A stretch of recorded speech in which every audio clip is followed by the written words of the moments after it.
if you learn and create systems and processes around every step. If you create systems and processes around buying houses, guess what? You're going to buy more houses. If you create systems and processes around rehabbing, you're going to rehab more efficiently and do it for cheaper. Same with renting, same with refining. So if you create systems and processes around those first 4 steps, you're naturally going to get better and more efficient. Sam, thank you for joining us for our Thought Leader Spotlight series. I'm your host, Matt Camp, head of partnerships with DealMachine. And on these, I really like to shine a spotlight on industry experts like yourself to hear your inspiring stories and educate our audience on the lessons that you've learned over the years. So today, really excited to welcome on Sam Prim. You're a real estate investor out in St. Louis with me. Have about 200 doors or so in your portfolio. And then on top of that, you guys flip, it sounds like about 75 doors a year, wholesale another 175 a year. And then you also have an education company where you've got your mastermind with live events, you've got the Live Rental Academy course, you have your social media with YouTube, Instagram, TikTok. You're at over 1 million followers. So you've got quite a few things going on, man. Thanks for joining us. Yeah, I appreciate it. Excited to kind of dig in, and hopefully we can give some good input and help some people kind of advance what they're trying to do. For sure. And beyond your background, your bio, I know on social media, you kind of talk about your journey and how you kind of, started slow in terms of building that portfolio and that accelerated quickly. Can you tell us more about your real estate investing journey, and then like what really clicked to help you take it to that next level when you got started? Yeah, for sure. So I did the normal, go to school, get a job, planning to work there until I was 60, 65 and retire, kind of just the general process and path that most of us are kind of taught or shown as we're growing up. So that's kind of the path that I was on right out of college. But then I kind of wanted to do my own thing a little bit, always kind of a little bit of an entrepreneur, always kind of wanting to fill my time with work and try to create things. So I started building a rental portfolio on the side with my friend Lucas. And we did that for maybe 3-4 years and kind of slowly started, like you said. I think our first year we had 1 rental. I think our second year we maybe did 3 or 4. Our third year maybe like 8 or 10. So we kind of slowly got into it and did a few flips and wholesales. Then we built our rental portfolio as well as our connections and our network and everything up to the point where we felt comfortable quitting our jobs, which is what we did. So in 2018, we quit our jobs. Lucas was an engineer. I was in sales. So we both quit our jobs and went full time into real estate. And at that point, kind of making connections and dedicating 100% of our time to real estate is, I think, the biggest thing that really helped catapult everything forward. I would say, probably 70%, 75% of our rental portfolio has came in the last 12 to, or probably the last 24 months. So, majority of the growth has been recently because, we've made the right connections and kind of learned what to do and what not to do, and kind of put the pedal to the metal when we saw opportunities and knew kind of when to pump the brakes. So it's just kind of been a process, and we feel like we're honestly just getting started. Yeah, love to hear that. I know you said like, hey, we had our corporate job for a while and then ended up jumping full-time into real estate. What really gave you guys the confidence to make that jump? Like what advice, I would say, in general, do you have for the newbie who maybe they have an investment property or two and they're looking at making that jump themselves? Yeah, awesome question. It really depends on the person and your kind of what your lifestyle is that you're used to. But I would definitely suggest most people doing the path that I did. It worked for me, and I'm not going to suggest something that I don't know or I wouldn't think 100% would work. Some people can do it earlier or later, but I would suggest just having what we had a stable rental portfolio, probably around 25, maybe 30, 35 doors. So a decent rental portfolio, but that income, we were still learning, we were hiring things out. We weren't making a ton of money on that. But what really led us to kind of quit our jobs and make that jump was not the rentals. That was nice to have, and we saw the future, and that was like a retirement for us. But having that active income, those active connections. We had a few wholesales in the pipeline. We had a few flips that were going. We had something that we're just getting ready to sell. So we kind of had our short-term and longer-term things kind of in place. And then we just were spending more and more time outside of our jobs, and we were getting more traction. So we're like, if we can, go from spending 20 hours on the evenings and weekends of this to spending 60 hours during the week, we should be able to get 3 or 4 or maybe even more times return on what we're doing. So we kind of had a basic foundation of rentals. We had a few deals in the pipelines, and we had made some connections that we actually ended up partnering with a local guy, Brian, who owned a flipping company. So we partnered with that. That was kind of the last straw that we, were able to partner and get ownership of a local company that bought and sold houses. So that was really kind of, it all kind of at the right time kind of seemed to come together, because I really do not suggest people getting 10 rentals, making, $5,000 a month, $6,000 a month off their rentals, and then just quitting their job and trying to live off that income. I definitely would suggest having much more rental income coming in than you want to take every single month. You can't just take from your business. You got to let your business grow, and, having other types of income, whether it be flipping or wholesaling as well. Yeah, reinvesting in back in the business like that, that's a really good tip and thing to anticipate for sure. I know you guys within your course and the content and mastermind, all that, you really teach the BRRRR method often. And then we've talked about the BRRRRs method, kind of that next level upgrade. Can you maybe tell people what that's about? How is that kind of the, new and improved, version, and even maybe give some examples of real world properties, using the BRRRRs method? Yeah, for sure. So the BRRRR method has been around a long time. For years and years and years. Brandon Turner with Bigger Pockets kind of coined the phrase BRRRR: buy, rehab, rent, refinance, repeat. It's a way to buy rental properties without having to put 20% down, without using any of your own money, which is nice. Even if you have money, it's nice not to ever have to use your own money, or rarely use your own money. It just allows you to scale. Even if you're making a good chunk of money, several hundred, even a few $100,000 a year, only a portion of that you can put towards down payments of rental property. So very few people make that much money, but you don't need to make that much money to, really, really get an impact and buy as many rental properties as you want. It's a way to scale. Hence, we'll talk about that S for scale here in a second, but basically it's just a way to buy rental properties without using any of your own money. I own 25 million in real estate. As we're sitting here, and I haven't used any of my own money to buy it, and I have a little over 10 million in equity. So you don't have to over leverage, you don't have to overpay, or you don't have to finance 100% of the value of the asset you're buying. You can do it through the strategy of the BRRRR method, which is buy, rehab, rent, refinance, and repeat. So you buy a house. So let's say I find a distressed house that needs work, that needs fixing up for $100,000. So I'm going to buy it for $100,000, and let's say I put $50,000 into it, get it repaired, get it up to rent ready condition. So I have $150,000, all cash, all paid for in that property. The thing is, it doesn't have to be your cash, and most of the time I would argue it shouldn't be your cash, even if you have that cash. So you borrow $150,000. You can do it from a hard money lender or a private money lender. Either one works just fine. So in this case, I borrowed that $150,000 from my private lender, Steve. So Steve wrote me a check for $150 because I looked at the deal. I used $100 of it to buy the property and $50 of it to repair it. So now I have $150,000 of Steve's cash in the deal. I need to get him his money back plus interest quickly. He doesn't want to he didn't just give it to me. He's a nice guy, but he's not that nice of a guy. So the next step is get the property rented. Buy, rehab, rent. We're working through the BRRRR. So you get the property rented for $1,800. This is a real life example actually here in St. Louis. And then, so now I got a rented, fixed up property. It's rented, it's lived in, it's in great condition. So at that point, you take it to a small local bank. And this is kind of the key where the rubber meets the road really in this method. So you take your rented, fixed up property to a small local bank, not your big banks. Your Bank of America will laugh you out of there. Your Commerce banks, Wells Fargo, those big type of mortgage institutions will do nothing to do with these type of properties.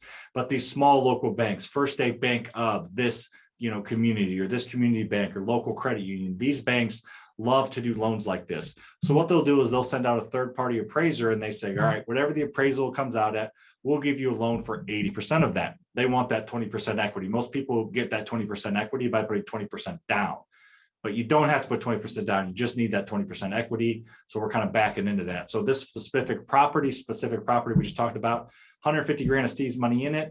So they sent out an appraiser. It appraised for 200 grand. And so they wrote us a check for 80% of that. They literally handed me a cashier's check for 160 grand, which is 80% of 200 grand. So I took that 160 and I paid back Steve his money plus interest. So he made, 10 grand in this example to keep it easy on his money in like 90, 95 days. So it's great for him. He got his money back plus interest. Now I own it still. I have a mortgage on it now. That's what that 160,000 is. It's a mortgage over the next 25 years, but the payment is like $800 a month. So $800 mortgage payment plus taxes, insurance, all the owning costs. I'm collecting 1,800 a month. So that in rent. So that more than covers everything plus cash flow. And then the next step, which I changed that repeat, buy, rehab, rent, refinance, we changed the repeat to scale, which, like you said, we could do a whole show on that. But scaling is just doing it better every single time and improving. So the first time it takes you 120 days, the next time it takes you 110, the next time 100. So the sooner and the quicker you can do this process, the more you'll be able to do, the more times you'll be able to turn that money. Because you could technically use Steve's 150 grand.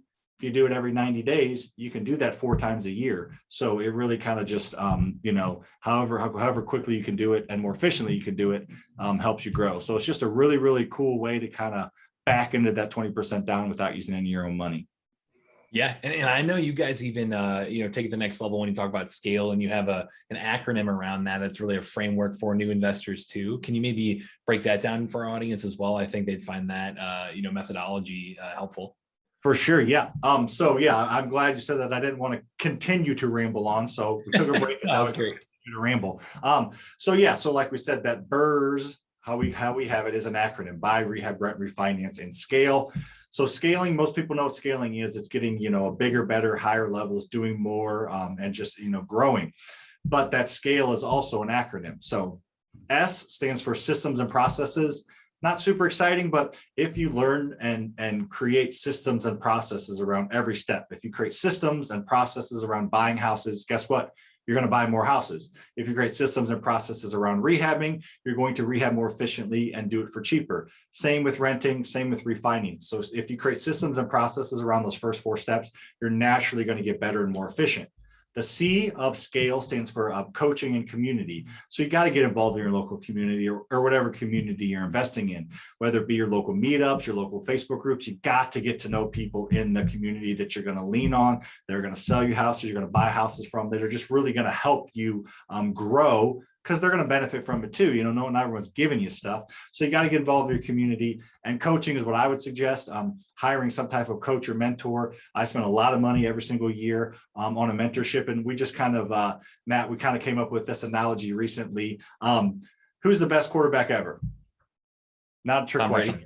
Tom Brady. Guess what? Tom Brady has a crap ton of coaches. He's the best ever. And he has a quarterback coach. He has an offensive coordinator. He has a head coach. He has a nutritionist. He has a trainer. He has like 9 or 10. He has a social media coach. He has like 9 or 10 coaches around him, and he's the best ever. So why wouldn't you do what the best of the best do? So I suggest people getting some type of coaching. If you think you can do this on your own, that's, pretty vain and inaccurate. I don't know one successful investor that doesn't pay for some type of coaching. So we added coaching into that C because it's super important. So we're at systems and processes, community, and coaching. The A is accountability. It's just kind of a thing that a lot of people gloss over, but if you hold yourself accountable, have an accountability partner, or you even, just have an actual business partner, and you hold your contractors accountable, your bankers accountable, you hold your tenants accountable.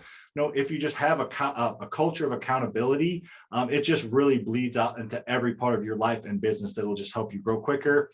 And then the next letter is, if you know how to spell, is L. It stands for lead flow. You need to increase your lead flow. If you want to go from buying 3 houses a year to 10 houses a year, guess what? You're going to need, several more leads. So, if you buy 3 houses a year, you're probably going to have to look at 10 or 15.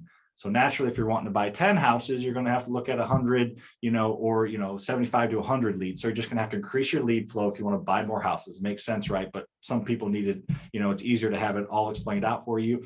And then finally, the last letter in scale is E. It stands for extra funding. Don't ever let funding be a reason why you can't do a deal. If you came across a credible deal, never let funding be the reason why that deal falls apart. So you need to get initial funding at the buy and the rehab stage. Don't have one private lender. Don't have one Steve. Have 3 or 4 different Steves and a hard money lender. And then at the small local banks, don't just deal with one bank. These banks don't have unlimited money. They can only lend you so much. So have multiple different banks you're working with. So increase your funding, get some extra funding. So if you kind of focus on those 5 letters, and just really, pay attention to them as you're doing the process, and learn and look back and kind of Monday morning quarterback it, to keep the football analogy going. Throw me the football, Matt. There you go. Keep the football analogy going. It is it's a kind of just a good way to keep everything top of mind, because the whole goal is obviously to grow more wealth and do more. And that's kind of a framework that we use to do it. Nice. Yeah, I still think Tom Brady probably ruined what could have been a St. Louis Rams dynasty about 20 years ago. So yep, we had that chat. Yep. Brutal, Didn't like that part of it. I think that was more his coach cheating. But anyways, we digress. I was gonna say we could really do a whole podcast on that, but that'll be next time. It'll be the follow up. But regardless, the analogy still holds. I think that framework is phenomenal to kind of think about as a newbie, is especially just getting started. Thinking about how to scale into the future. For people who are looking at landing that first deal or one of their first deals. When it comes to goal setting, I know this will probably be going live somewhere around, the end of the year, going into 2022, thinking about how to goal set for next year. Do you have any advice on setting KPIs and setting metrics to hold yourself accountable and really, land that next deal and think about, how to go into 2022 set up for success? Yeah, I think the biggest thing, everybody can give you tips on, creating this many goals, making them achievable, but pushing you and, sectioning them out by the quarter to make sure they get done and pushing all that kind of stuff. I think the biggest thing that can help most people in 2022 that they struggle with, it's not as tangible, but it's extremely important, is mindset.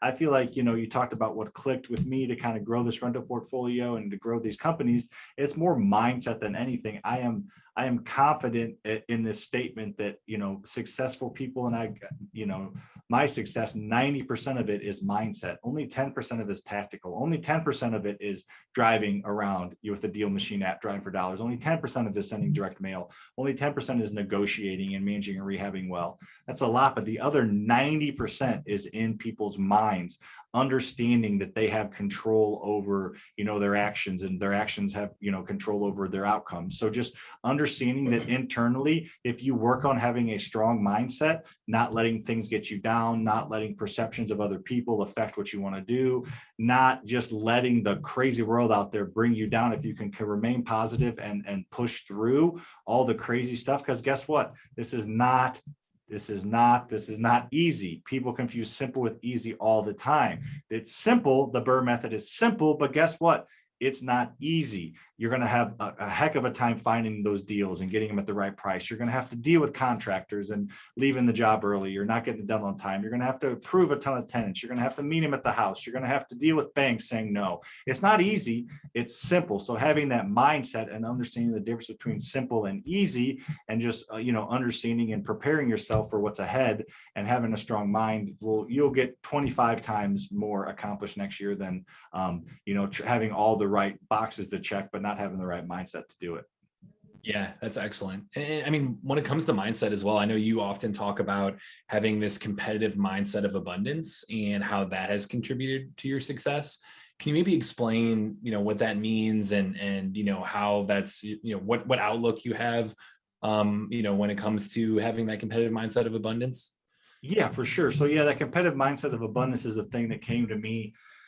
Yeah, I guess it's been a few months ago. I was on a different podcast, and I knew they were going to ask the question, "What's your superpower? What's something that kind of separates you?" And I was like, I don't really know nothing really that I can think of that separates me, opposed to other people. But then the more I thought about it, I know that I'm super, super competitive. I've always been like that growing up.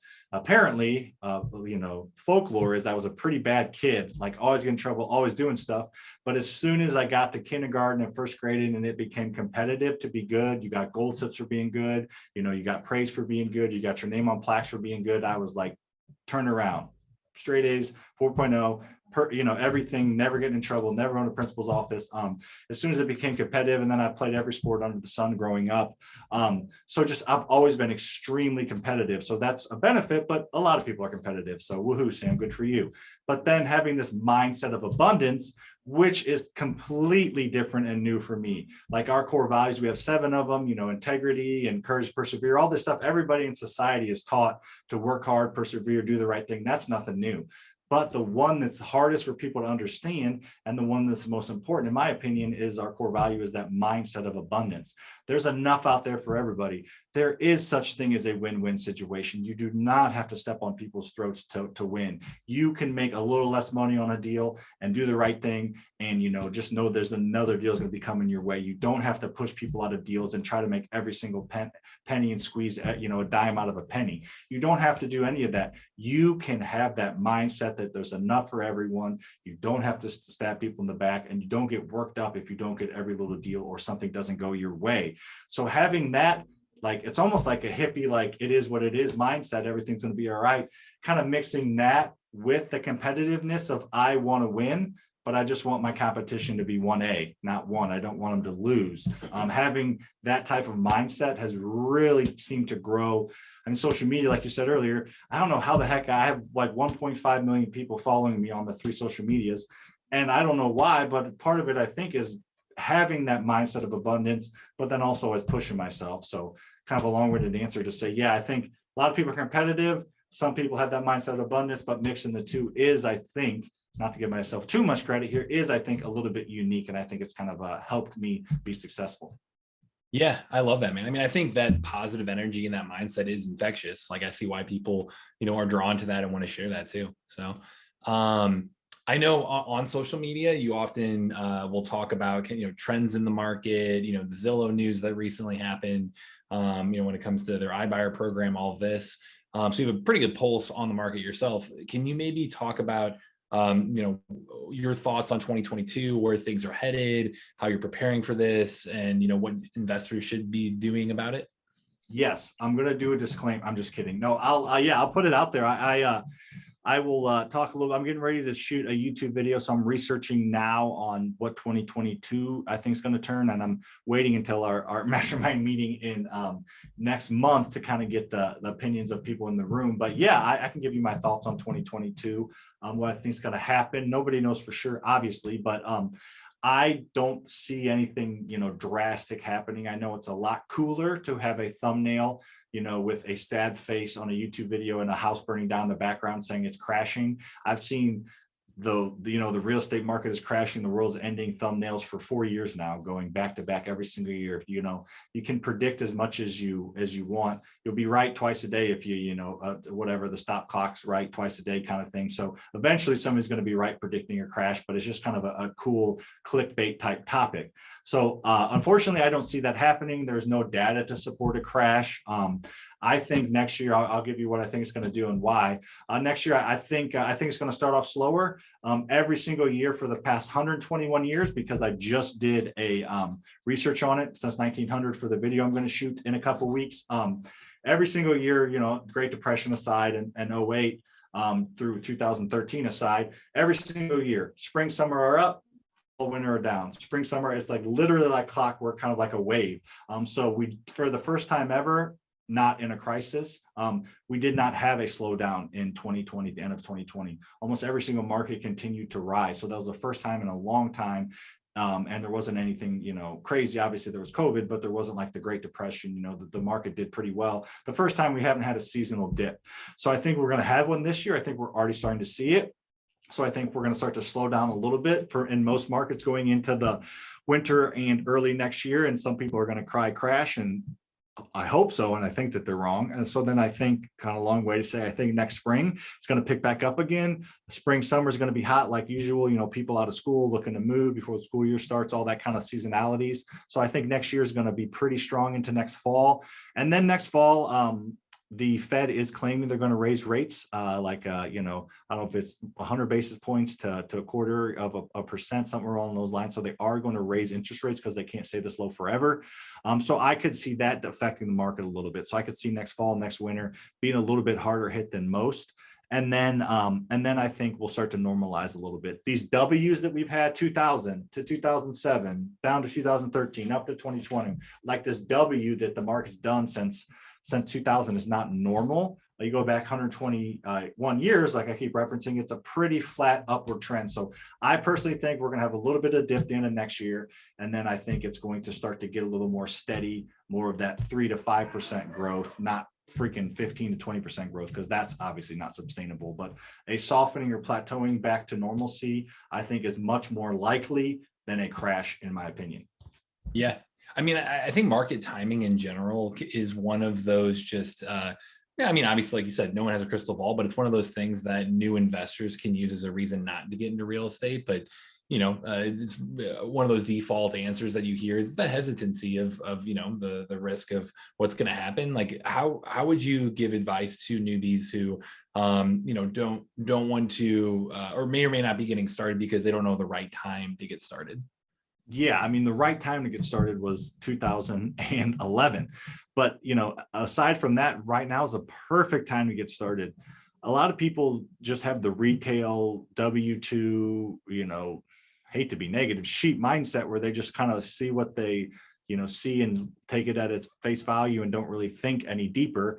Of course, if the market shifts and you're buying at market prices, then you could get hurt. But let's keep it simple. Let's say a house is worth $100,000, and if you buy it right and keep it as a rental, you're going to be all in for 75,000, just to be simple. So you got 25 grand in equity. From 2008 to 2011, the actual dip, the national average went down like 25%, which is a lot. Even that being said, it's like 1% a month. So, this $100,000 house that you owe 75 on, worst case scenario, it's going to be worth 75. You're going to owe 75 if you're buying at a discount from market price. And guess what? If it's a good rental property, you deal with the right local banks. The banks I deal with did not call one note due in 08, 10, 9, 10, 11, as long as you're making your payments. And guess what? People were still renting even in those times. So worst case scenario, which I'm extremely confident that won't happen, you're still going to be okay because you're buying at discounts and you're buying an asset that's going to continue to produce cash even if the market dips. Now, if you're buying at market price or you're doing a $200,000 rehab that takes 18 months, then yes, that could hurt you a little bit. But if you're wholesaling, you don't ever have to close. So you can just have a contingency in there. Or if you're buying rental properties properly with the BRRRR method, which we talk about all the time, like you said on social media, you're going to be okay. So the sooner you get involved, the better. Because, a lot of people got scared and during COVID and didn't buy, and understandably so. But we just did the math. My rental portfolio of what I owned, because I didn't sell as soon as COVID hit, from then till now has gone up over $2 million. 2.5 million, actually, to be pretty more accurate. So, what if the market was hot and COVID hit? What if I sold or got out? I would have missed out on $2.5 million. So I guess my point is, I think it's going to continue to go up. So you get in now on that $100,000 house. By the time it does, quote unquote, dip or crash or go down, it'll probably be worth 115. You'll probably owe 70. So at that point, you have 35% equity. And even in the worst of times, unless you're downtown Phoenix, it's not going to go down, 35% quickly. It will do half of that, and it'll take, 3 years. So I guess just to say, real estate's a big, even in the worst times, it's a big, big market. And I don't see it shifting enough quickly as long as you're not over leveraged to really hurt you. Last point is, it doesn't really even matter what my rentals are worth anyway, if I'm not looking to sell. They're going to go up, they're going to go down. That $100,000 house is going to be worth 115, then it's going to be worth 105, then 110, then 103, then 120, then 140, then 125, then 150. It's going to go up and down, but it's always going to go up because that's what real estate does if it's in a decent area. So it doesn't matter what it's worth if you're not looking to sell it. The bank's not going to do an appraisal on every single house you have and say, bring me money. It doesn't really matter what your real estate's worth if you're not looking to sell it, if you have a good asset and are managing it properly. Yeah.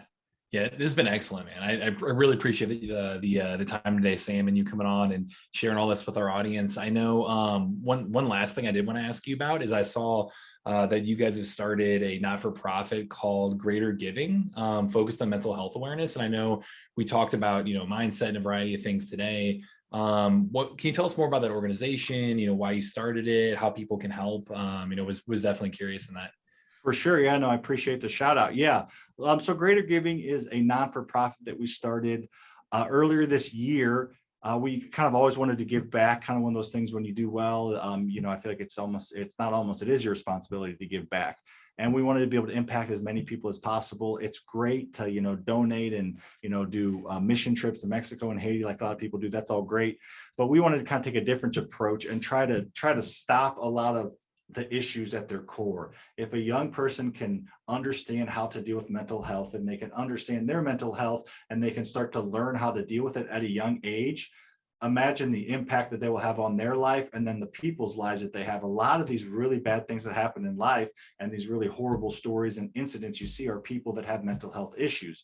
Had those people gotten help at an early age, who knows, maybe they would have done what they did, maybe they wouldn't have, or to get a little less dramatic, just maybe someone will be happier. You know, if they're a lot of our cases, you know, a kid who's 8, 9, 10 years old loses a parent, helping them deal with that type of, you know, mental anxiety and mental issues at a young age will just hopefully make them a much happier and healthier and safer human being. So that's what our goal is. Greater Giving is to help mental health, you know, help be advocates for mental health awareness.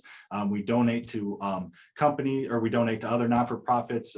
We've actually raised $115,000 so far this year. All of our companies donate a few percentage of their net profit, and then we do, you know, golf events and trivia nights. So we're actually raising quite a bit of money. The goal is $250,000 next year. So we donate time and money to these organizations to just help a mental health awareness not be like a thing. It used to be like if you're mentally, you know, or if you're looked down upon if you talk about mental health, or you're not strong if you don't always have this face on. So letting people know it's okay, and then just trying to really help all this stuff at its root core by really digging in and helping people be mentally strong. And, you know, just, you know, we don't always see the benefits of it, like we're not building a church in Haiti, but hopefully the kind of things we're doing will help people just kind of make the world a better place. Yeah, no kidding. I mean, I'll make sure we link to that as well for anybody who wants to get involved or donate or anything, you know, there too. But Sam, this has been great. I really appreciate your time today, man. Awesome. I appreciate you having me on. How did you say? Yeah, how did you say people can get more involved with you guys and get in touch with you and you know, follow everything you're working on? Yeah, so just everything is at Sam Faster Freedom. So Sam, my name, and then Faster Freedom, the education brand. So at Sam Faster Freedom on TikTok, YouTube, and Instagram. So follow me on all the platforms. All of them allow me to do different things and kind of give you content in different single ways or different ways. So, you know, they all have their own places on what you can learn from them. So definitely follow me on all three. And then if you want to like contact me directly, go to, you know, just DM me on Instagram, and I can give you the link to the Greater Giving. It's Greater Giving Giving, you know, .org is the website. But yeah, just make sure to just DM me on Instagram. I can send you links to everything. And then on our website, fasterfreedom.com, we just got updated so people can check out stuff there as well. Yeah, we'll make sure to link to that as well. And, you know, again, thanks again, Sam. Appreciate the time. All right, appreciate it. All right, everyone watching, this is Matt Camp, and happy deal finding.